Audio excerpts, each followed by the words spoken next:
Há dias que as redes sociais não param de se perguntar: o que está acontecendo entre Ariana Grande e Cynthia Erivo, ambas protagonistas de Wicked? O musical ambientado no universo do Mágico de Oz, com foco nas bruxas. Essas atrizes estão se destacando na promoção do filme, mas não por alguma declaração em particular, e sim pelo que acompanha as palavras: carícias, toques, mãos dadas, gestos estranhos. Alguns acreditam que Grande e Erivo ainda vivem seus personagens, aumentando a curiosidade da imprensa. Outros dizem que por trás disso há uma subtrama de manipulação, superproteção e controle, cheia de sinais de alerta. Um terceiro grupo fala de duas mulheres que estão tentando se apoiar mutuamente, sabendo que, se não o fizerem, podem cair nas garras de uma maldição que já dura mais de 80 anos. Viva! Uma maldição que começou em 1939, continuou nos teatros e atualmente voltou para as telas com todo o seu esplendor.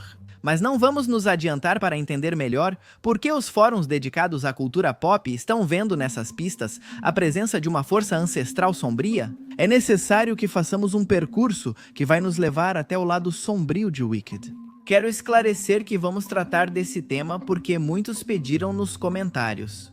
A ideia é fazer uma cronologia sobre a maldição do Mágico de Oz, para entender por que o que está acontecendo hoje em dia deixou o cyberespaço em alerta. Se vocês gostarem do vídeo, podem comentar escrevendo Oz e vamos aprofundar em outros aspectos do tema. Saibam também que neste canal há muitos especiais sobre filmes amaldiçoados e crianças devoradas pela indústria de Hollywood. Sem mais delongas, vamos começar a maldição de 1939. Não é novidade que a adaptação de O Mágico de Oz de 1939 carrega uma aura particular. Não é necessário investigar a fundo para perceber que o filme está cheio de acidentes, abusos e tragédias.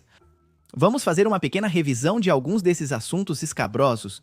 Durante as filmagens, a atriz que originalmente interpretava a Bruxa Má do Oeste, Margaret Hamilton, sofreu queimaduras de 2º e 3º grau, quando um efeito especial falhou e uma labareda a envolveu enquanto ela descia por uma escotilha. Sua dublê, Betty Dunkel, ficou ainda pior. Explodiu um artefato que deveria simular a fumaça da vassoura e a lesão a deixou internada por meses. Ray Bolger, o espantalho, passava horas diárias preso sob uma maquiagem tão rígida que mal conseguia mover o rosto.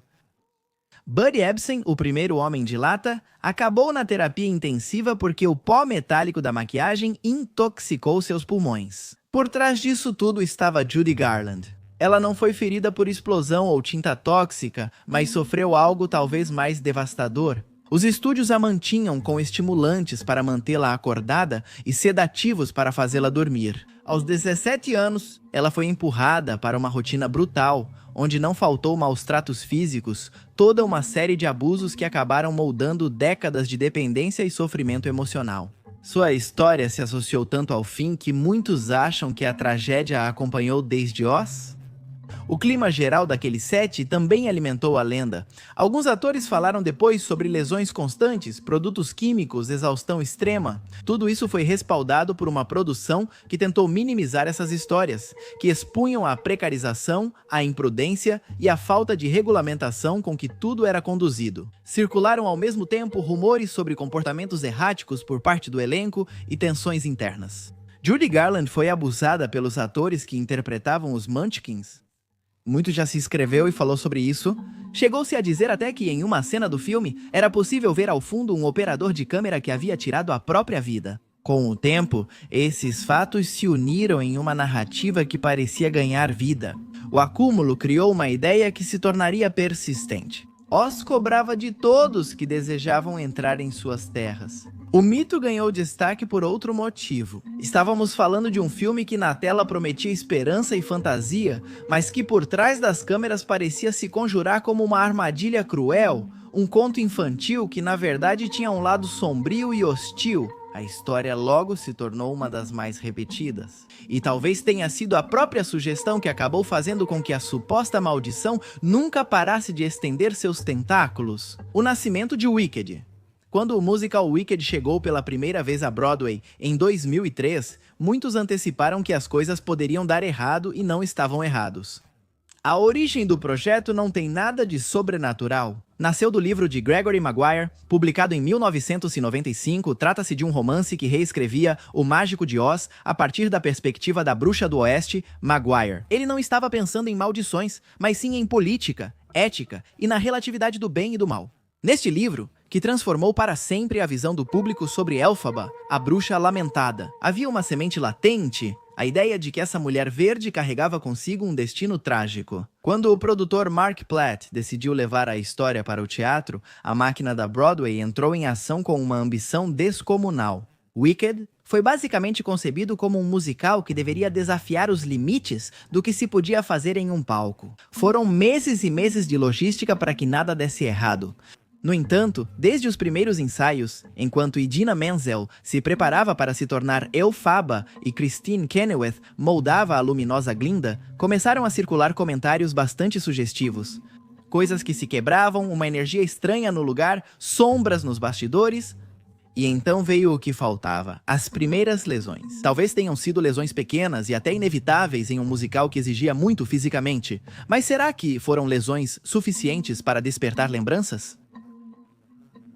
Uma queda inesperada em um ensaio, uma pancada em uma cena, uma plataforma que travava no pior momento.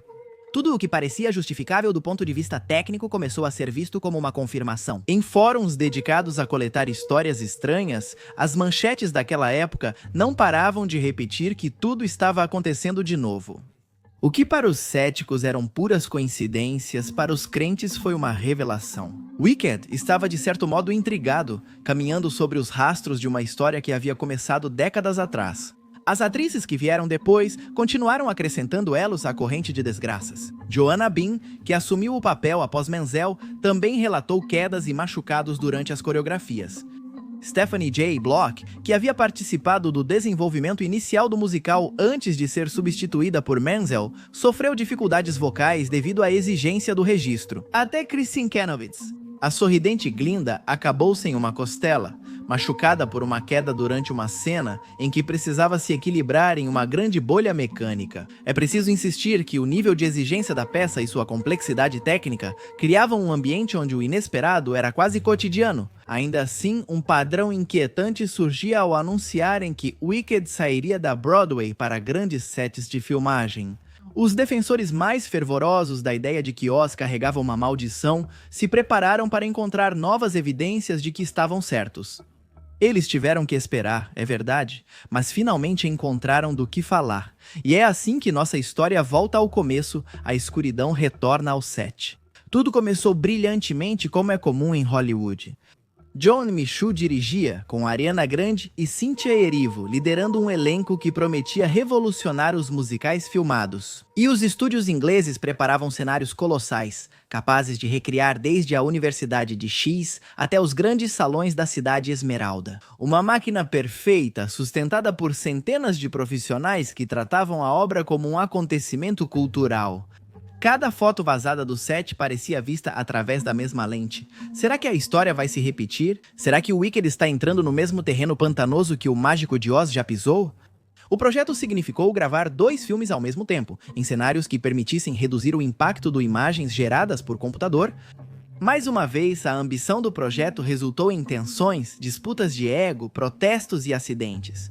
No entanto, quando a estreia chegou aos cinemas, ninguém falou sobre isso, mas sim sobre o impacto da história e os recordes de bilheteria. De repente, o conceito de maldição ficou em segundo plano por causa de um filme que brilhou sozinho. E apesar de tudo, mas quando Wicked 2 chegou, a superstição soube escrever outro capítulo, desta vez ligada às suas 2 protagonistas femininas. Dizem que a relação entre Ariana Grande e Cynthia Erivo se tornou, com o passar das filmagens, íntima e poderosa. As atrizes e cantoras se comprometeram a se apoiar em um caminho que prometia ser exaustivo, mas sem um grande sucesso, sucesso e de Wicked, sucesso e a história, sucesso, você conhece Wicked?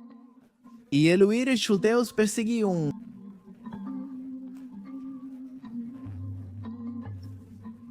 Sucesso, Wicked, sucesso. Acabei de ver a exposição Ultral.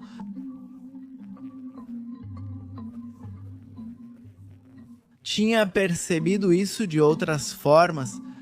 Para muitas pessoas, o gesto de ambas fazerem a mesma tatuagem em homenagem ao filme não só selou uma amizade, mas também parecia a materialização de um vínculo forjado sob pressão, como esses pactos invisíveis que surgem quando algo grande e sombrio espreita ao redor. As imagens de ambas, sempre se apoiando, sempre extremamente sensíveis e sempre se tocando com delicadeza, foram analisadas com lupa. Quando Cynthia perdeu a voz e Ariana ficou ao seu lado em silêncio, muitos viram nisso um peso compartilhado entre elas, impossível de expressar em palavras. E assim, de um momento para o outro, criou-se uma bola de neve que não parou de crescer. Duas bruxas na mira? Perfis do TikTok afirmavam que Cynthia, intérprete do Fava, simbolizava um personagem perseguido e deformado pelo olhar alheio. Essa energia de Oz a deixava possessiva, vigilante, quase uma bruxa viva. Outros vídeos sugeriam que Ariana parecia apagada e mais submissa perto de Cynthia, com o corpo tenso e menor. Tudo se misturou para construir uma fantasia sombria, uma visão sinistra em que Cynthia não só carregava o peso da personagem, mas supostamente o projetava. Sobre Ariana, começaram a dizer que Cynthia a superprotegia, que a isolava, que a conduzia com uma mistura de cuidado excessivo e autoridade silenciosa. Havia algo em sua presença, disciplina e intensidade que envolvia a Ariana como um manto. Os boatos falavam de uma influência dominante, de uma aura emocional forte e quase sufocante, como se a própria El Fava tivesse encontrado uma maneira de se derramar sobre sua companheira. Por outro lado, e seguindo outras buscas, não demorou para mencionarem a ideia de que Cynthia havia assumido um papel de protetora, não por amor, mas por necessidade. Como se em Wicked, algo exigisse que Ariana ficasse contida e protegida de riscos que só Cynthia percebia.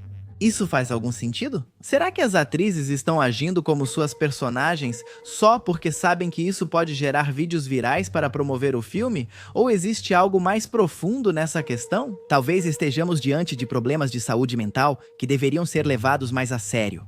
Será que tudo se resume mais uma vez à grande indústria, triturando vidas e quebrando vontades? Cynthia e Ariana são grandes aliadas que se apoiam uma na outra ou surgiu entre elas uma relação mais perigosa? O quanto Oz teve a ver com isso?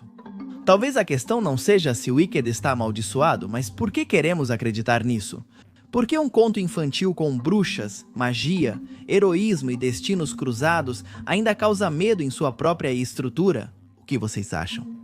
Às vezes, dependendo da análise, parece que o maior peso sobre Oz não é uma maldição, mas uma lembrança traumática transmitida como eco cultural. Não é preciso ter visto o filme de 1939 para saber que sua produção foi perigosa. Não é preciso ver um acidente em Wicked para que automaticamente surja a comparação. A história já ficou gravada no imaginário popular, carregada de advertências, de simbolismos e daquela espécie de aura inquietante que envolve as obras que, além de deixar uma marca, souberam deixar uma cicatriz.